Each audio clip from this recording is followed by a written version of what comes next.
Ya. Mira, yo me llamo María Teresa Esterio Stevens, soy abogado. Yo era la abogado jefe del Consejo Universitario de la Universidad de Chile, a la fecha del golpe. ¿Usted tiene alguna militancia? Sí, yo soy comunista. ¿Lo sigue siendo? Sí, por supuesto. ¿Cuántos años estuvo trabajando en la universidad? 19 años. ¿En qué año ingresa? Bueno, yo saca la cuenta, espérate. Porque lo que sucede es que yo primero entré a trabajar a la Escuela de Derecho y en 1957.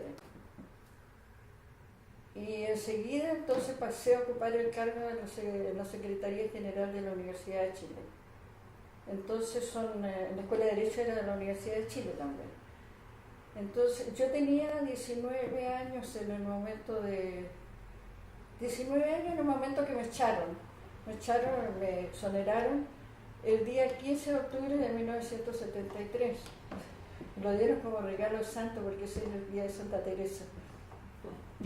Ese día me avisaron que había cesado funciones en la universidad. Cuéntame un poco de dónde nace como esta intención de la reforma universitaria en la Universidad de Chile y cuál es el rol que juegan los distintos estamentos. Mira, la Universidad de Chile fue un poco remisa, dijéramos, se podría pensar respecto del resto de las universidades, pero tú sabes que la primera universidad que levanta las banderas de la reforma en Chile es la Universidad Católica de Valparaíso, que son los profesores de arquitectura de la Facultad de Arquitectura de la Universidad Católica de Valparaíso, los primeros. Enseguida está toda la historia que es archiconocida de la reforma de la Universidad Católica de Chile, de la Pontificia Universidad Católica de Chile, con el famoso lienzo, no me recuerdo si era lienzo o pintura, sí, era lienzo, que pusieron en el frontis de la Casa Central de la Universidad Católica que decía chileno, el Mercurio miente, porque el Mercurio había dicho que era un movimiento de los comunistas. No era un movimiento de los comunistas. Entonces los alumnos de la Universidad Católica levantaron ese lienzo y todo el mundo ya quedó para la historia de Chile que chileno, el Mercurio miente. Bueno, la Universidad de Chile le costó más porque la Universidad de Chile era mucho más grande, abarcaba desde Arica hasta Puerto Montt, o sea, tenía sede central y sedes en las regiones, que éramos las provincias en aquella época. Entonces costó más el movimiento, pero de todas maneras la inquietud empezó a surgir y yo recuerdo perfectamente que ya en una oportunidad los estudiantes, mientras Luis Maire era el presidente de la FES, había pedido que por lo menos hubiera un representante de los estudiantes con derecho a voto en el Consejo. En el Consejo tenían 3 representantes, pero solo con derecho a voz los estudiantes. Y desde luego los no académicos no tenían representantes. Todos eran los decanos de las facultades, más el rector, el secretario general, los representantes del presidente de la República y los directores, y esto es importante, de la educación primaria y secundaria, que se suponía que hacían la conexión entre la Universidad de Chile como enseñanza superior con los otros niveles de enseñanza. Entonces yo recuerdo que ese año yo salí al extranjero y cuando me fui a despedir del rector, don Eugenio González, don Eugenio me dijo, a lo mejor Teresa a su vuelta no me va a encontrar acá. Va a encontrar al señor Cavala, que era el presidente de la FECH, lo va a encontrar sentado en mi escritorio. Bueno, no fue así, pero de todas maneras, ya en 1967 entonces empieza el movimiento de la universidad, pero las fuerzas se separan en dos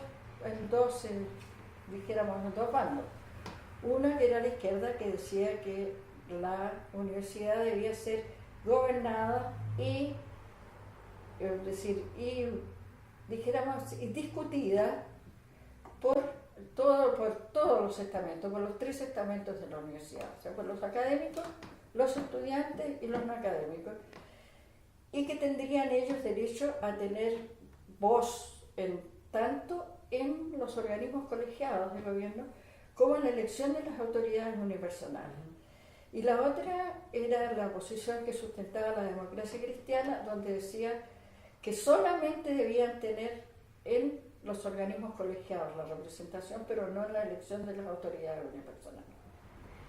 Y ahí entonces se acordó que se hicieran unos plenarios de reforma, porque ya, como te decía, no solo se producían las tomas, sino que fuera de producirse las tomas, se produjo la creación de los claustros de las facultades. Entonces se tenían asambleas permanentes donde se estuvieron discutiendo los estatutos. Entonces así se creó en la mesa de los plenarios de reforma, los plenarios, y enseguida la mesa de los plenarios de reforma, en lo que vinieron representantes de todas las facultades y discutieron todos los temas que podían ser objeto de un estatuto, absolutamente todos. Largo rato. El presidente de la mesa de los plenarios de reforma fue el doctor Enrique París, que era académico de la Facultad de Medicina y de la Facultad de Filosofía. Él fue el presidente. Enseguida se nombró una comisión compuesta por Clodomiro Almeida, que era miembro de la Facultad Veterinaria, con el presidente de la FESH, Jorge Navarrete, era en aquella época el presidente de la FESH, Enrique París, el decano, el secretario general de la Universidad, Álvaro Muster, y a mí me correspondió participar allí también, y el asesor jurídico de la universidad. Y ahí entonces discutimos, armamos un estatuto nuevo, con los acuerdos de la mesa de los plenarios. Pero este estatuto fue desconocido con posterioridad. Bueno, estos acuerdos, perdón, ya era importante, no debería haberlo olvidado.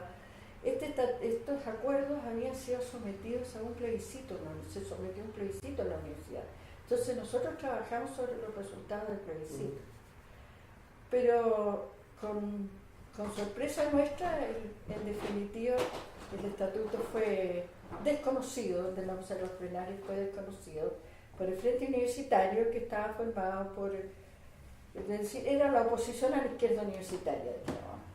Y entonces se tuvo que llegar a una solución legal de dictar una ley para solucionar los problemas del periodo intermedio de la universidad, y se creara un senado académico para que resolviera el asunto.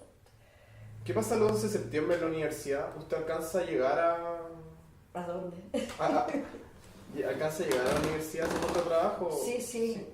Lo que sucede es que yo vivía muy cerca, yo vivía en la avenida Bulnes, que ahora el Paseo Bulnes. Entonces, y trabajaba en la Casa Central, o sea que eran 2 cuadras de llegar. Llegué a la Casa Central, iba saliendo cuando sentí los balazos, saliendo de mi casa, de mi departamento, cuando sentí los balazos, y dije, voy a ir de todas maneras. Y fui a la Casa Central, y allí me encontré con otros compañeros que estábamos, casi todos éramos de izquierda, los que estábamos ahí. Entonces decidimos que nos íbamos de la Casa Central, porque la Casa Central tiene una triste historia de asaltos, es decir, de asaltos de militares que recordaron el 5 de septiembre, cuando después se los llevaron pero eso es de 5 de septiembre, anteriormente, de la época de Les Allen, cuando fue la matanza del Seguro Obrero, porque se llevaron a la gente de la Casa Central de la Universidad al Seguro Obrero. Entonces hay una historia, dijéramos, que no queríamos que se repitiera. Entonces nosotros nos fuimos a la oficina de bienestar estudiantil que queda en la calle Serrano, y ahí estuvimos esperando, vimos pasar los tanques, las tanquetas con los militares, en fin, y todo, sin saber qué pasaba. Es decir, no que supiera qué pasaba, porque ya habían dicho por la radio que se creaba la Junta y que Pinochet era parte de ella. Y el asunto fue que nosotros ahí esperábamos saber algo, qué pasaba. Y en definitiva decidimos que nos íbamos a la Facultad de Bellas Artes, porque allá a lo mejor podíamos saber después. Y partimos, y ahí estuvimos hasta el día 17. Ahora, hicimos muy bien al irnos de la Casa Central, porque la Casa Central fue invadida por el ejército, es decir, no quedó ni una taza de café. Te lo digo cuando totalmente. Se llevaron todos los juegos de loza, libros, muy pocos libros se llevaron, pero en todo caso se llevaron. Todas las cuestiones de uso personal que teníamos fueron objeto del arrastre, dijéramos, del paso del ejército por la casa central de la universidad. Eso continuó, a mí me echaron a mí, es decir, todavía no nos echaban, nos mandaban a comisión de servicio nomás. Pero en el momento en que se nombran los rectores delegados con una forma de penetración más y de dominio más absoluto de las universidades, entonces llega el rector delegado general en retiro de la FESH, César Ruiz Danjó. Y en ese momento él decide empezar a echar a la gente de la universidad. Y nosotros caemos primero que todo, por los abogados de izquierda de la Casa Central fuimos los primeros echados, estamos en el primer decreto de exoneración. Y después hay algunos otros más, es decir, el jefe del departamento personal que venía llegando con un doctorado en administración pública y en materia de personal fue echado junto conmigo. Lo mandaron a la misma comisión de servicio que tenía que hacer. Y fuera de eso, entonces, ahí viene una etapa muy siniestra, porque resulta que se nombra a un fiscal general de la universidad y él se da el lujo de hacer toda una colección de reglamentos para hacer la limpieza de la universidad, dijéramos, para echar a la gente de la universidad. Entonces se hicieron sumarios, casi se le obligó a muchos abogados que trabajaban en la universidad, que fueron los fiscales, y empezaron a echar a la gente con sumarios diciéndole que eran perniciosos para la normal convivencia universitaria. ¿Su caso cuando lo echan, qué pasa después? ¿Usted se queda en Chile? Sí, no me quise ir. ¿Por qué no se quiso ir?